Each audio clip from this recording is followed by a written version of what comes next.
बत्स बत्सर संवत्सर। आम्भ जन्मभूमि उत्कल देश उत्कल कीर्ति अटे अशेष। सर्व उत्पातु तोते हरि रखन्तु वत्स कृपा करी।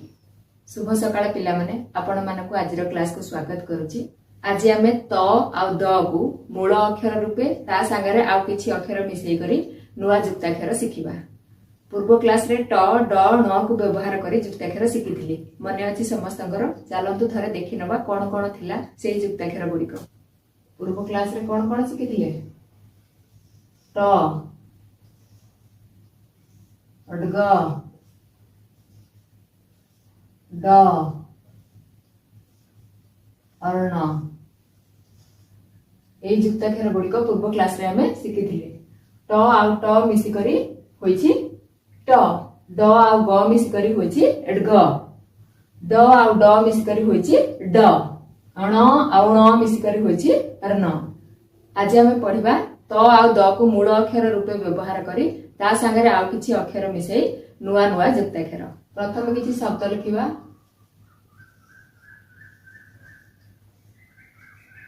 उत्कल वत्स मुद्गर। उत्कल रे क, वत्स रे छ, मुद्गर रे दग।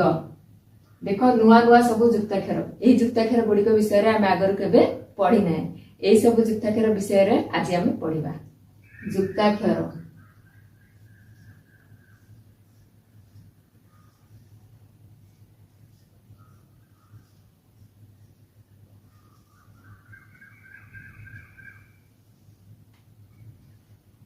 त जुक्त क समान क।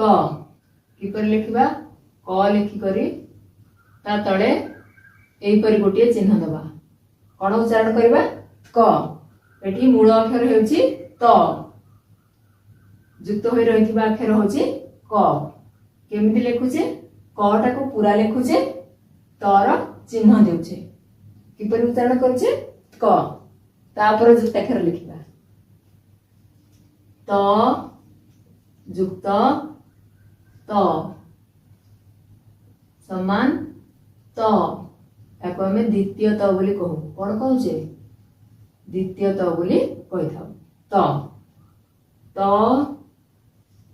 जुक्त थ समान थ। त लिखिबा ता तळे छोटिया थ टे लिखिबा।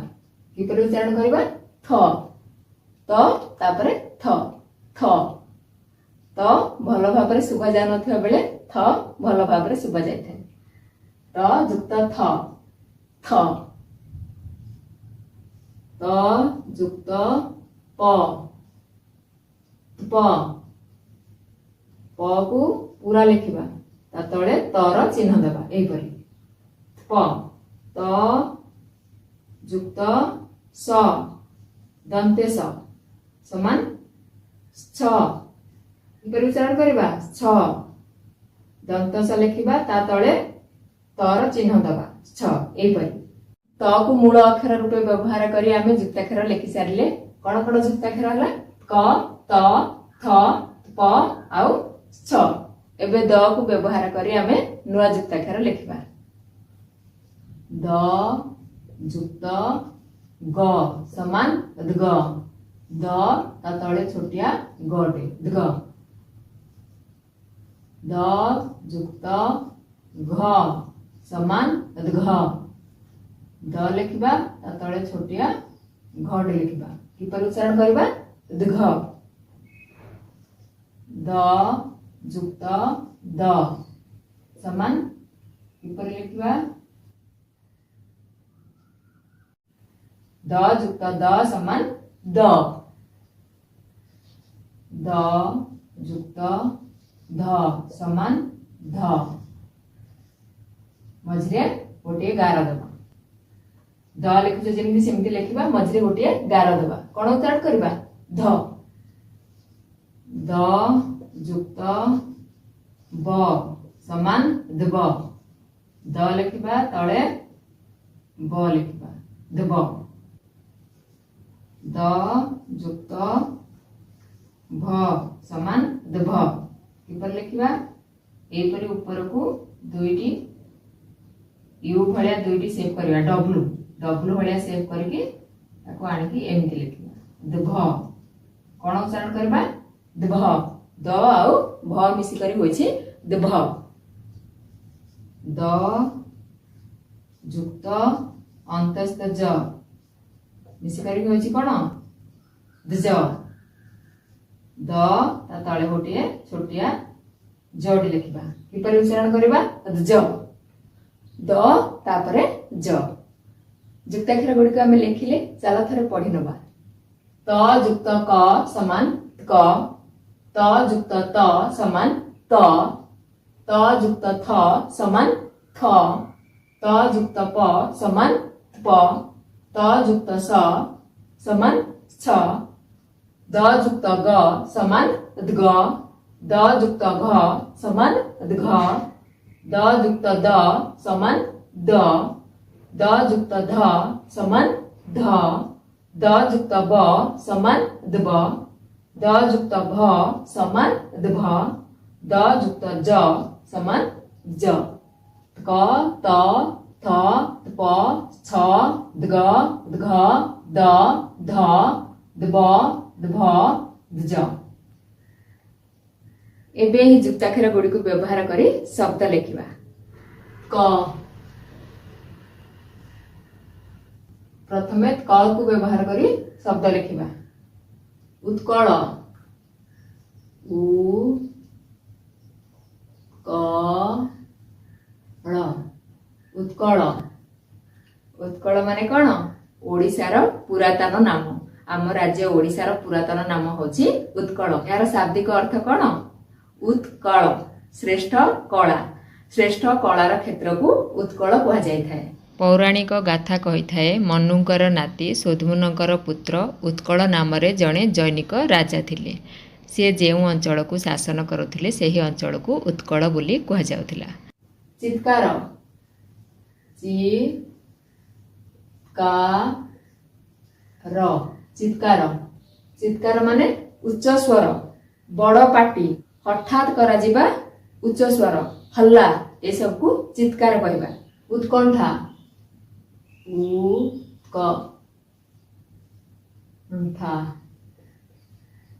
ଉତ୍କଣ୍ଠା, ଉତ୍କଣ୍ଠା ମାନେ ଆଗ୍ରହ, ଭାବନା, ମନୋବେଦନା, ଐଚ୍ଛୁକ୍ୟ, ଇଷ୍ଟ ପ୍ରାପ୍ତି ନିମନ୍ତେ କାଳ ବିଳମ୍ବ ହେତୁରୁ ବା ଇଚ୍ଛିତ ବସ୍ତୁ ପ୍ରାପ୍ତି ନିମନ୍ତେ କାଳ ବିଳମ୍ବ ହେତୁରୁ ହେଉଥିବା ଅସହିଷ୍ଣୁତାକୁ ଉତ୍କଣ୍ଠା କୁହାଯାଇଥାଏ। ଏବେ ତ କୁ ବ୍ୟବହାର କରି ଶବ୍ଦ ଲେଖିବା। ଉତ୍ତମ, ଉତ୍ତମ। ଉତ୍ତମ ମାନେ ଭଲ, ଉତ୍କୃଷ୍ଟ, ଶ୍ରେଷ୍ଠ, ଉପାଦେୟ, ଚରମ, ଏସବୁକୁ ଉତ୍ତମ କୁହାଯାଇଥାଏ। ଉତ୍ତମ ବୁଝିଲ? ତାପରେ ଶବ୍ଦ ଲେଖିବା। ଉତ୍ତାପ, ଉତ୍ତାପ। ଉତ୍ତାପ, ଉତ୍ତାପ ମାନେ ତାତି, ଗରମ, ଉଷ୍ମତା, ଏସବୁ କ'ଣ କହିବା? ଉତ୍ତାପ। ସୂର୍ଯ୍ୟ କିରଣରୁ ଆମକୁ ଉତ୍ତାପ ମିଳିଥାଏ। ମାନେ କ'ଣ ମିଳିଥାଏ? ଉଷ୍ମତା ବା ତାତି ମିଳିଥାଏ। ଉତ୍ତାପ ବୁଝିଲ? ତାପରେ ଶବ୍ଦ ଲେଖିବା। ଉତ୍ତର,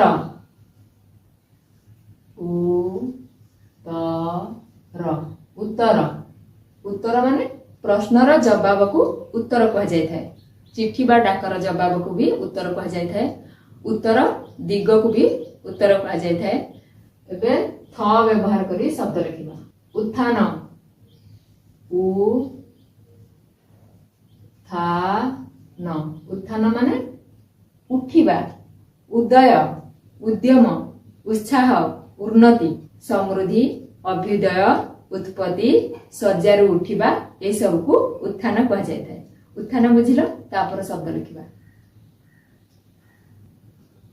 ଅଶ୍ୱତ୍ଥ, ଅ ସରେ ତାଲବେଶରେ ବ ଫଳା ତରେ ଥ ଲେଖିବା। ଅଶ୍ୱତ୍ଥ। ଅଶ୍ୱତ୍ଥ ମାନେ ଅଶ୍ୱତ୍ଥ ବୃକ୍ଷ ବା ଓସ୍ତ ଗଛ, ତାକୁ କୁହାଯାଇଥାଏ ଅଶ୍ୱତ୍ଥ। ଉତ୍ଥାପନା,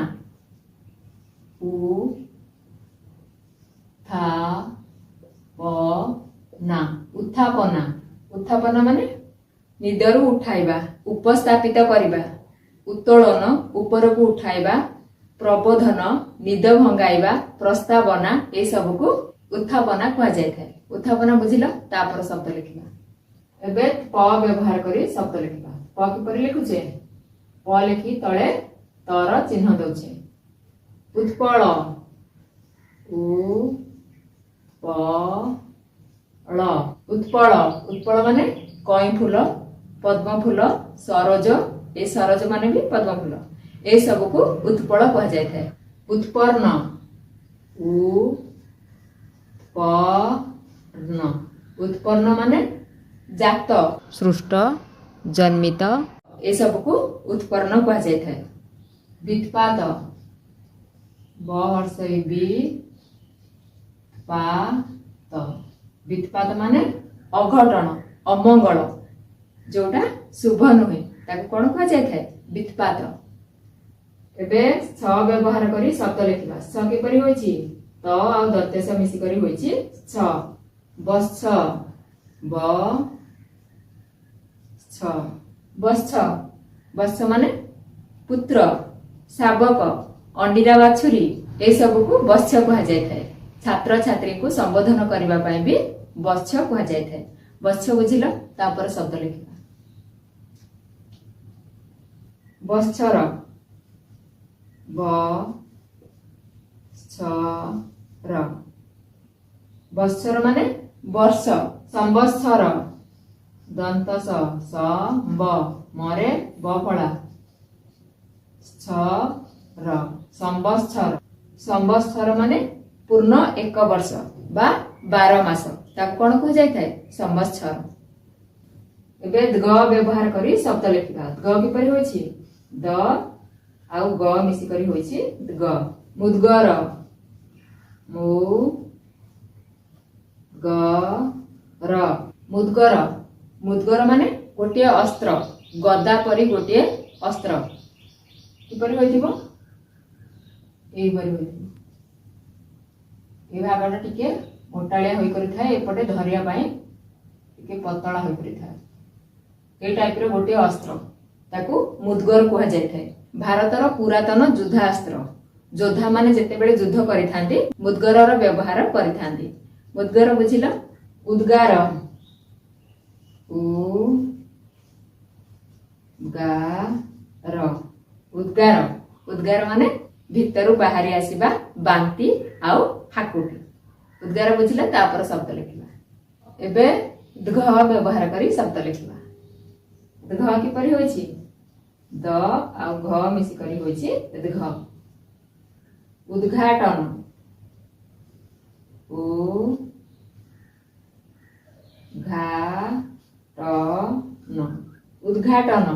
ଉଦ୍ଘାଟନ ମାନେ ଉନ୍ମୋଚନ, ଖୋଲିବା, ପ୍ରକାଶ କରିବା, ଅନାବରଣ କରିବା, ବାହାର କରିବା, ଏହି ସବୁକୁ ଉଦ୍ଘାଟନ କୁହାଯାଇଥାଏ। ନେତା ମନ୍ତ୍ରୀ ମାନେ ଯାଉଛନ୍ତି ପ୍ରସ୍ତର ପଟ ଉଦ୍ଘାଟନ କରିବା ପାଇଁ, କଣ କରୁଛନ୍ତି? ଏମିତି ଘୋଡା ହୋଇକି ଥାଏ ପରଦାରେ, ସେମାନେ କଣ କରନ୍ତି? କଇଁଚିରେ କାଟିକି ତାପରେ ଏମିତି ତାକୁ ଖୋଲନ୍ତି, ପ୍ରକାଶ କରନ୍ତି, ଉଦ୍ଘାଟନ କରନ୍ତି, ଉନ୍ମୋଚନ କରନ୍ତି, ତାକୁ କୁହାଯାଇଥାଏ ଉଦ୍ଘାଟନ। ଉଦ୍ଘାଟନ ବୁଝିଲ? ତାପରେ ଶବ୍ଦ ଲେଖିବା। ଏବେ ଦ କୁ ବ୍ୟବହାର କରି ଶବ୍ଦ ଲେଖିବା। ଉଦ୍ଦେଶ୍ୟ, ଉ ଦେ ଶ, ଉଦ୍ଦେଶ୍ୟ ମାନେ ଲକ୍ଷ୍ୟ, ଅନୁସନ୍ଧାନ, ଅଭିପ୍ରାୟ, ବାର୍ତ୍ତା, ସମ୍ବାଦ, ଠିକଣା, ଉଲ୍ଲେଖ, ସଂକେତ, ଏସବୁକୁ ଉଦ୍ଦେଶ୍ୟ କୁହାଯାଇଥାଏ। ତାପରେ ଶବ୍ଦ ଲେଖିବା। ଉଦ୍ଦେଶ୍ୟ, ଉ ଦେ ଶ, ଉଦ୍ଦେଶ୍ୟ। ଉଦ୍ଦେଶ୍ୟ ମାନେ ଲକ୍ଷ୍ୟ ବା ଯାହା ଲକ୍ଷ୍ୟ କରାଯାଇଥାଏ, ତାତ୍ପର୍ଯ୍ୟ, ଏସବୁକୁ କୁହାଯାଇଥାଏ ଉଦ୍ଦେଶ୍ୟ। ଆପଣ ଆସିବାର ଉଦ୍ଦେଶ୍ୟ କଣ? ତାତ୍ପର୍ଯ୍ୟ କଣ? ବୁଝିଲ ଉଦ୍ଦେଶ୍ୟ? ତାପରେ ଶବ୍ଦ ଲେଖିବା। ଉଦ୍ଦୀପନା, ଉ ଦରେ ଦୀର୍ଘଇ ଉଦ୍ଦୀପନା, ଅ ନା, ଉଦ୍ଦୀପନା। ଉଦ୍ଦୀପନା ମାନେ ଉତ୍ତେଜନା, ବଢାଇବା, ଉତ୍ସାହ ଦେବା, ମତାଇବା, ଏସବୁକୁ ଉଦ୍ଦୀପନା କୁହାଯାଇଥାଏ। एबे ध को व्यवहार करी शब्द लिखवा युद्ध अंतस्थ ज हर्षौ ध युद्ध युद्ध माने कौन लड़ाई विवाद दुई पक्षंकर बल कषाकषि ये सब को युद्ध कहा जाए। बुद्धि ब हर्षौ बु धरे हर्षई बुद्धि बुद्धि माने ज्ञान बोध शक्ति मनर विचक्षणता परामर्श उपदेश ये सब को बुद्धि कहा जाए।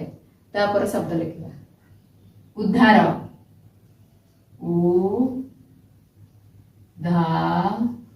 उद्धार उद्धार माने परित्राण मुक्ति लुप्त वस्तु को लोकलोचन को आनिबा हजि जाइथिबा जो जिंस लुचि जाइथिबा जिंस को लोकलोचन को आनिबा को भी उद्धार कहा जाए। अन्यर हस्तरु वस्तु को पुणी निज पाख को नहीं आसीबा ताकू भी उद्धार कहा जाए। उद्धार बुझिल तापर शब्द लिखिबा एबे द व्यवहार करी शब्द लिखिबा द आ ब मिसी करी होइछि दब उद्वाह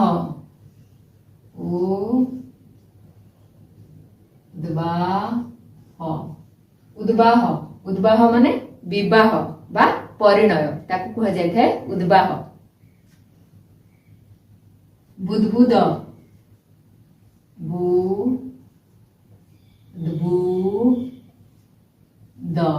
बुद्बुद बुद्बुद माने जलबिंब जल भुड़भुड़ी फोटका पानी रे जो भुड़भुड़ होई फोटका होछि ताकू कहा जाए बुद्बुद।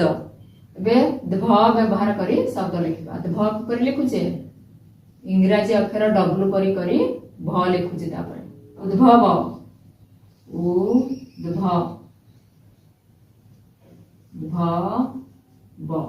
उद्भव उद्भव माने उत्पत्ति जन्म सृष्टि। सद्भाव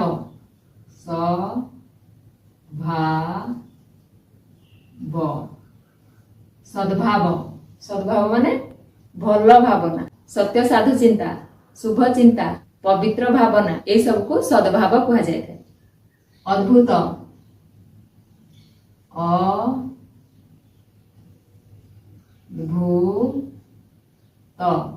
अद्भुत अद्भुत माने असाधारण आश्चर्यजनक आश्चर्य विस्मय उत्पादक विस्मय ये सब को अद्भुत कहा जाए।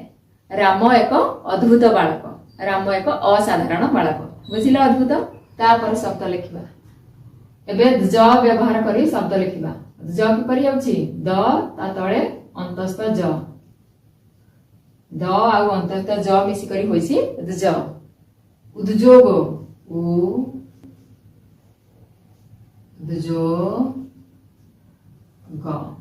उद्योग उद्योग माने चेष्टा उद्यम आयोजन जोगाड़ प्रस्तुति करिबा ए सब को उद्योग कहा जाए। शब्द गुड़िक लिखिले उच्चारण कले अर्थ बुझीबा को चेष्टा करिले चलंतु थरे पढ़ी नबा। करे कौन कौन शब्द हला उत्कल चित्कार उत्कंठा तरे उत्तम उत्ताप उत्तर थरे उत्थान अश्वत्थ उत्थापन परे उत्पल उत्पन्न वित्पात छरे वत्स वत्सर संवत्सर गरे मुद्गर उद्गार घरे उद्घाटन दरे उद्देश्य उद्देश्य उद्दीपना धरे युद्ध बुद्धि उद्धार बरे उद्वाह बुद्बुद घरे उद्भव सद्भाव अद्भुत जरे उद्योग एही जुक्ताक्षर गुड़ी को नेकी सुंदर सुंदर शिशु गीत रही चलतु ताकू पढ़िबा लिखिबा आ बुझिबा को चेष्टा करिबा। उत्तर दिगे वृक्ष डाले पेचा राबिला रात्रि काले आंभ जन्मभूमि उत्कल देश उत्कल कीर्ति अटे अशेष सर्व उत्पातु तोते हरि रखन्तु वत्स कृपा करी अनंत अद्भुत महिमा के कही पारे तार सीमा उद्योग कले सर्व सिद्धि तपस्या कले चित्त शुद्धि। उत्तर दिगे वृक्ष डाले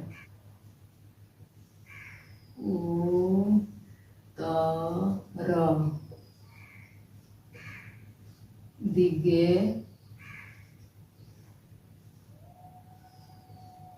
ବୃକ୍ଷ ଡାଳେ ପେଚା ରାବିଲା ରାତ୍ରି କାଳେ ପେଚା ରାବିଲା ରାତ୍ରି କାଳେ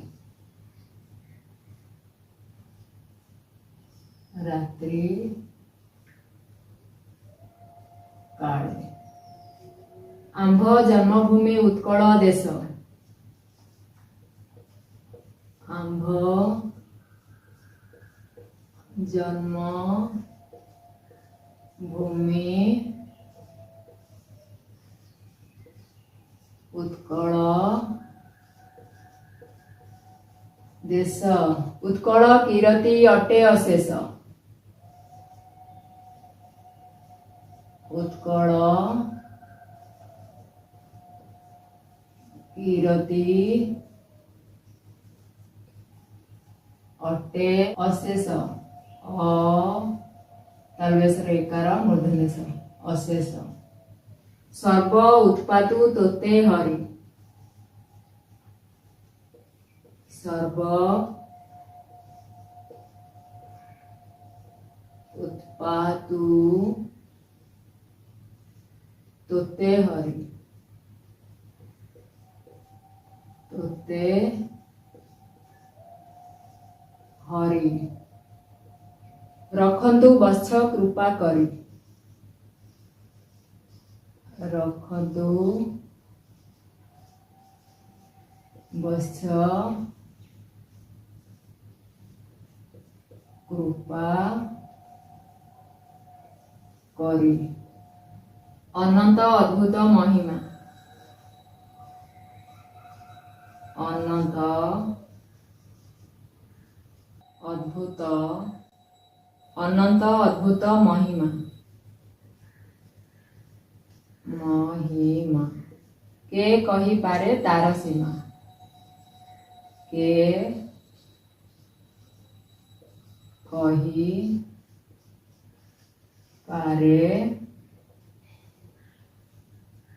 ତାର ସୀମା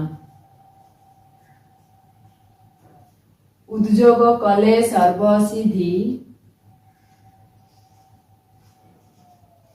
ଉଦ୍ଯୋଗ ଜ କିପରି ହେଉଛି ଦ ତଳେ ଗୋଟିଏ ଛୋଟିଆ ଅନ୍ତସ୍ଥ ଜ ଲେଖିବା ଉଦ୍ଯୋଗ ଓକାର ଦେବା ଉଦ୍ଯୋଗ କଲେ ସର୍ବସିଦ୍ଧି ଦନ୍ତସ ବରେ ରେଫ ଦନ୍ତସରେ ହର୍ଷଇ ଧରେ ହର୍ଷଇ ସର୍ବସିଦ୍ଧି ତପସ୍ୟା କଲେ ଚିତ୍ତ ଶୁଦ୍ଧି ତପସ୍ୟା କଲେ ଚିତ୍ତ ଶୁଦ୍ଧି চ ହର୍ଷଇଚି ତ ଶୁଦ୍ଧି ତାଲବେଶରେ ହର୍ଷଉକାର ଧି ଧରେ ହର୍ଷ ଉତ୍ତର ଦିଗେ ବୃକ୍ଷ ଡାଳେ ପେଚା ରାବିଲା ରାତ୍ରି କାଳେ ଆମ୍ଭ ଜନ୍ମଭୂମି ଉତ୍କଳ ଦେଶ ଉତ୍କଳ କୀରତି ଅଟେ ଅଶେଷ ସର୍ବ ଉତ୍ପାତୁ ତୋତେ ହରି ରଖନ୍ତୁ ବତ୍ସ କୃପା କରି ଅନନ୍ତ ଅଦ୍ଭୁତ ମହିମା କେ କହି ପାରେ ତାର ସୀମା ଉଦ୍ଯୋଗ କଲେ ସର୍ବସିଦ୍ଧି ତପସ୍ୟା କଲେ ଚିତ୍ତ ଶୁଦ୍ଧି ଚାଲନ୍ତୁ ବୁଝିବା ଉତ୍ତର ଦିଗେ ବୃକ୍ଷ ଡାଳେ ଉତ୍ତର ଦିଗର ବୃକ୍ଷ ଡାଳେ ଗୋଟେ ଗଛ ଅଛି ବୃକ୍ଷ ମାନେ କଣ ଗଛ ଉତ୍ତର ଦିଗରେ ଗୋଟେ ଗଛ ଅଛି ସେ ଗଛର ଡାଳରେ ପେଚା ରାବିଲା ରାତ୍ରି କାଳେ ପେଚାଟିଏ ବସି ରାତି ସମୟରେ ରାବ ଦେଲା ପେଚା ମାନେ କୋଉ ସମୟରେ ବାହାରିଥାନ୍ତି ରାତ୍ରି ସମୟରେ ପେଚା ମାନେ ବାହାରିଥାନ୍ତି ପେଚା ମାନେ ଓଲ ସମସ୍ତେ ଜାଣିଛ ଗୋଟେ ପକ୍ଷୀ ଲକ୍ଷ୍ମୀଙ୍କର ବାହନ ବୋଲି ବି ତାକୁ କୁହାଯାଇଥାଏ ପେଚା ଉତ୍ତର ଦିଗରେ ଗୋଟେ ଗଛ ଉପରେ ପେଚାଟିଏ ବସିକି ରାବ ଦେଲା ଆମ୍ଭ ଜନ୍ମଭୂମି ଉତ୍କଳ ଦେଶ ଉତ୍କଳ କୀରତି ଅଟେ ଅଶେଷ ଆମ୍ଭ ମାନେ ଆମ ମାନଙ୍କର ଆମ ସମସ୍ତଙ୍କର ଜନ୍ମଭୂମି आम मानकर जन्मभूमि आम एठारे जन्म होइछे आम जन्मभूमि कौन उत्कल बा ओडिशा एठे ओडिशा को देश रूप में कह जायछि देश माने एठे जागा राज्य स्थान ताको बुझाइ थाए उत्कल कीर्ति अटे अशेष उत्कल कीर्ति अशेष माने कौन तार कौनसी शेष नाही तार जस गौरव केबे सरे नाही सर्व उत्पादु तोते हरि रखंतु बच्छ कृपा करी सर्व माने सबु उत्पादु माने विपदरु तोते हरि तुमको हरि हरि माने जे सृष्टिर नियंत्रण करता बा सृष्टिर पिता बा परम ब्रह्म ताको आमे कोन कहि थाउ हरि विष्णु भगवान ए सब नाम रे आमे ताको पूजा करि थाउ सेति कह जायछि सर्व उत्पादु तोते हरि सबु विपदरु हरि तुमको रक्षा करंतु रखंतु वत्स कृपा करी किपरि रखंतु वत्स माने कोन वत्स माने शावक पुत्र छात्र ए सब रखंतु वत्स कृपा करी तते कृपा करी कृपा माने दया तते हरि सबु विपदरु रक्षा करंतु किपरि निज संतान बोली भाबी दया करी तते सबु विपदरु हरि रक्षा करंतु अनंत अद्भुत महिमा के कही पारे तार सीमा अनंत अद्भुत महिमा कार हरिंकर सृष्टिकर्तांकर अनंत तार किछि अंत नाही अद्भुत आश्चर्यजनक विस्मय महिमा महिमा माने शक्ति हरिंकर अनंत शक्ति के कही पारे तार सीमा किए कही पारे के माने किए कही पारे किए कहबो तार सीमा कोठी तार अंत कोठी केही कही पारंती नाही बा किए कहिबाकू समर्थ उद्योग कले सर्वसिद्धि तपस्या कले चित्त शुद्धि उद्योग कले सर्वसिद्धि उद्योग माने कोन परिश्रम चेष्टा परिश्रम कले चेष्टा कले कार्य कले सबु जिनिस सफल होई थाए सर्वसिद्धि माने कोन सबु सफल हेबा तपस्या कले चित्त शुद्धि तपस्या कले तप आचरण कले कौन शुद्धि होई थाए चित्त शुद्धि मन स्थिर होई थाए चित्त शुद्धि होई थाए हृदय शुद्धि होई थाए चित्त मनोबल सब भल होई थाए तपस्या कले चित्त शुद्धि तप आचरण कले तपस्या कले मन को शांति मिली थाए बुझिल बहुत सुंदर पद गुड़िक होइतिला आज क्लास रे आमे कोन कोन सब युक्ताक्षर पढिले त त थ प छ ग घ द ध ध्व ध्व ज ए युक्ताक्षर गुड़िक आज क्लास रे आमे पढिले ए युक्ताक्षर गुड़िक व्यवहार करी सुंदर सुंदर शब्द लिखिले से शब्द गुड़िक व्यवहार करी सुंदर शिशु गीत बा उपदेश मूलक गीत लिखिले पढ़िले ताकू बुझीबा को चेष्टा करिले आज क्लास टी को एडी रखिबा।